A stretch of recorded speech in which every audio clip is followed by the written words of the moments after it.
Et oui, alors c'est pas l'accord de la semaine. C'est un hors-série qui est dédié à Zach, mon neveu qui a maintenant une guitare électrique. Et, et qui lui m'a dit oui bon ben, c'est sympa tous ces accords mais comment on fait pour les power chords.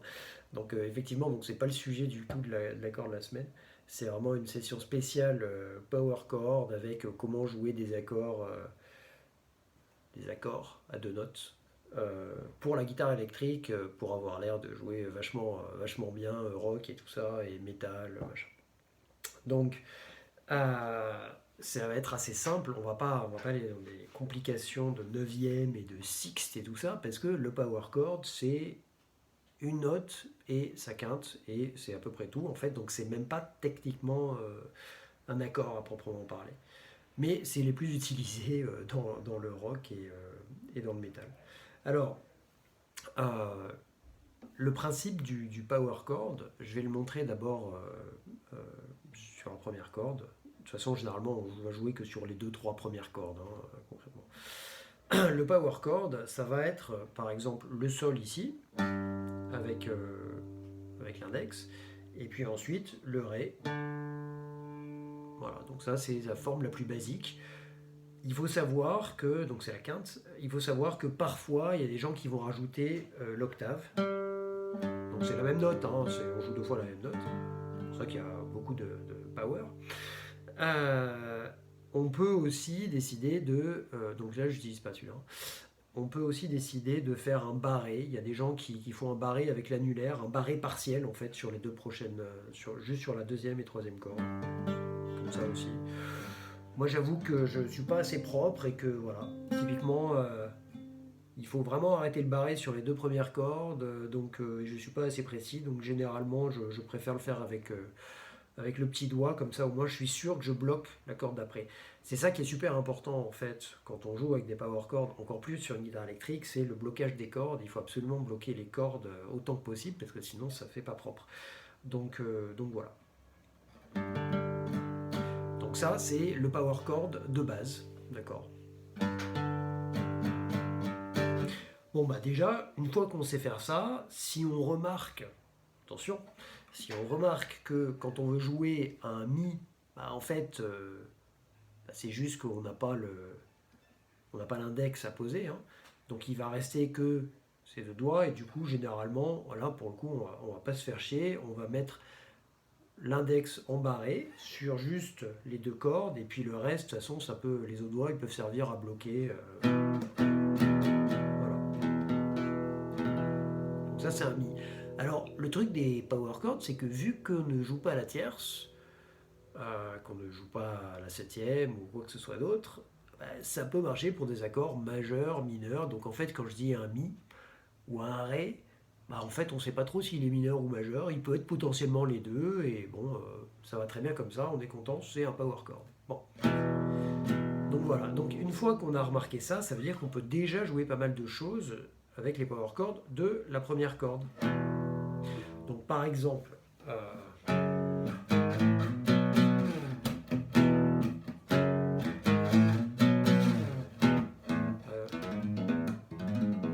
bon, ça, je pourrais lui faire un truc comme ça au synthé. Bon. Mais donc voilà, donc on peut jouer ça, on peut jouer plein d'autres choses, je sais pas ce que. Ouais, en fait, je sais pas vraiment, mais bon. Enfin, on voit bien que on peut mettre un peu de saturation en plus. C'est aussi une des raisons pour lesquelles les power chords sont hyper simples, c'est que dès qu'on met de la saturation, si on joue trop de notes et qu'il y a trop de tension dans les notes entre les différentes notes, avec la saturation ça passe pas, surtout si la saturation, la distorsion est assez forte. Donc voilà. Donc ça c'est le power chord. Alors maintenant, qu'est-ce qui se passe si on le joue à partir de la deuxième corde? Attention, c'est extrêmement différent puisque c'est exactement la même chose en fait. Donc ça c'est un La. Voilà. Donc je peux jouer la même chose, hein. Pas super bien accordé. Bon. Mais là, du coup, on peut commencer à jouer des choses. Donc, par exemple, imaginons que on a envie de jouer du Metallica. Alors je sais plus quel morceau c'est sur Master of Puppets, mais bon.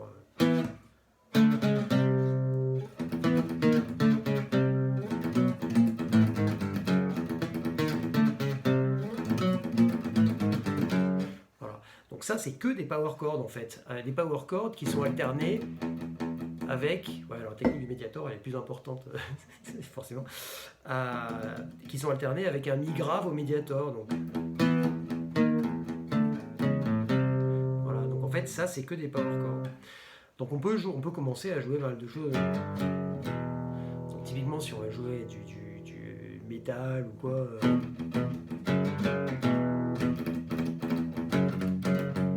Bon, etc. Autre chose qui se fait, c'est aussi de jouer. Alors, attention, c'est un renversement de power chord où on joue d'abord la quinte. Donc, ça fait un côté encore plus métal en fait, vraiment métal lourd. Donc,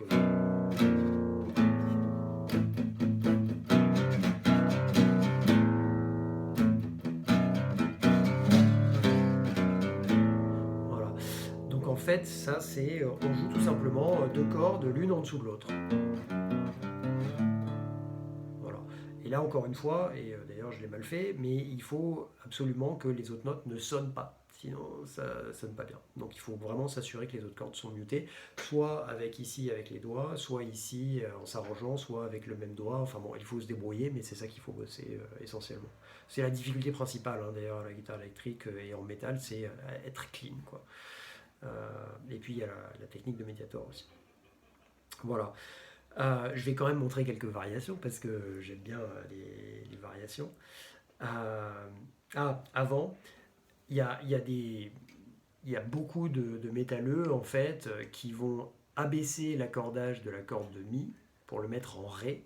Parce que du coup, ça veut dire que quand ils joueront un truc comme ça, qui est quand même techniquement pas très avancé, mais du coup très reposant à jouer finalement, ben en fait, ça donnera, si on baisse la note du haut d'un ton, si on baisse la corde, bah du coup, voilà. Ça veut dire qu'en fait, au lieu d'avoir une position très compliquée avec deux doigts comme ça, bah en fait, on aura une position encore plus simple avec un seul doigt pour avoir le même résultat quand on aura baissé la corde de Mi pour que ça corresponde à un Ré.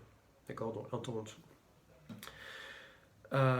Donc voilà, donc ça c'est à savoir parce que ça permet pour le coup de faire vraiment aussi des rythmiques assez complexes. C'est sûr que forcément quand on n'a plus qu'un doigt pour jouer, du coup on peut faire des progressions éventuellement avec les quatre doigts parce qu'un doigt suffit pour jouer un accord, donc c'est quand même beaucoup plus simple.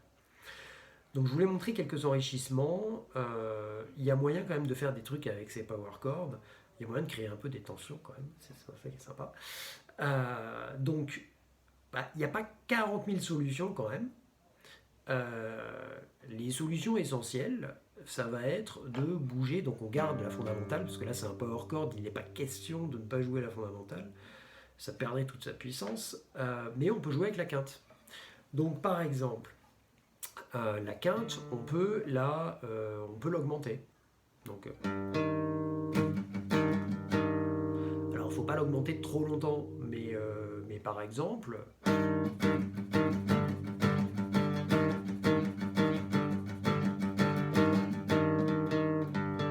voilà. Donc ça peut faire des petites variations.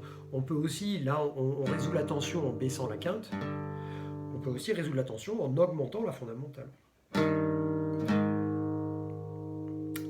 Et ça du coup,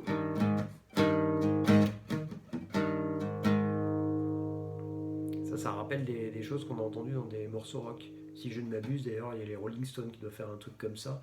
Ça doit être comme ça. Voilà,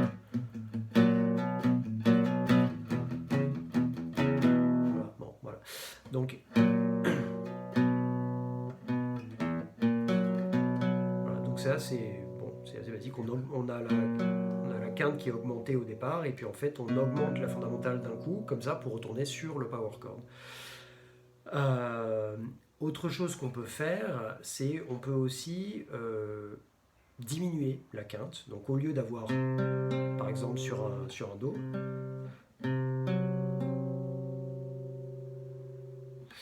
Donc avoir une quinte diminuée. Alors ça, ça va rappeler un morceau de Satriani, si je ne m'abuse, sur Surfing with the Alien, où il fait un truc comme ça.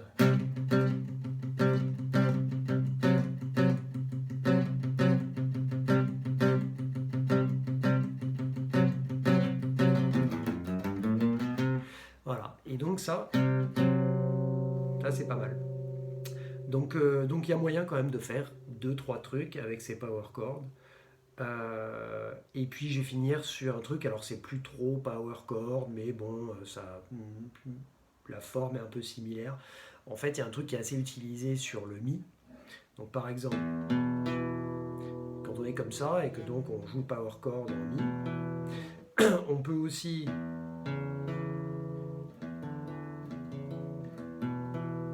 voilà, on va pouvoir jouer en fait avec l'annulaire et l'auriculaire, le petit doigt, pour faire un truc un peu rockabilly plus ou blues comme ça.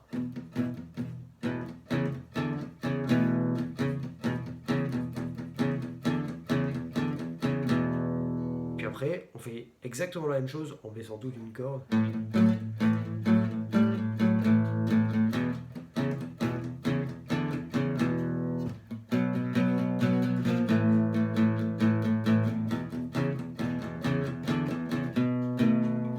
Voilà. Et auquel on peut aussi rajouter ça. Donc en fait, on est toujours sur cet accord-là. Et on va faire en lié là. Donc sur la première corde. Et ensuite on passe sur la deuxième pour arriver sur la quinte. Donc ça fait.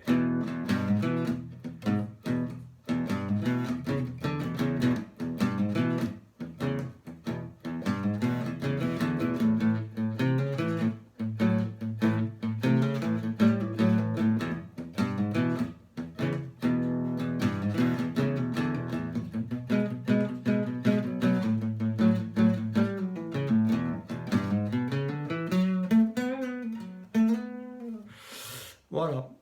Et ce sera tout pour les power chords. Donc, Zach, juste, tu maîtrises ça avec ta guitare électrique, tu emballes grave, il n'y a pas de souci, tu pourras jouer tous les trucs un peu euh, pop, rock, même métal, et il n'y a pas de souci, ça marche. Voilà. Allez, bon courage.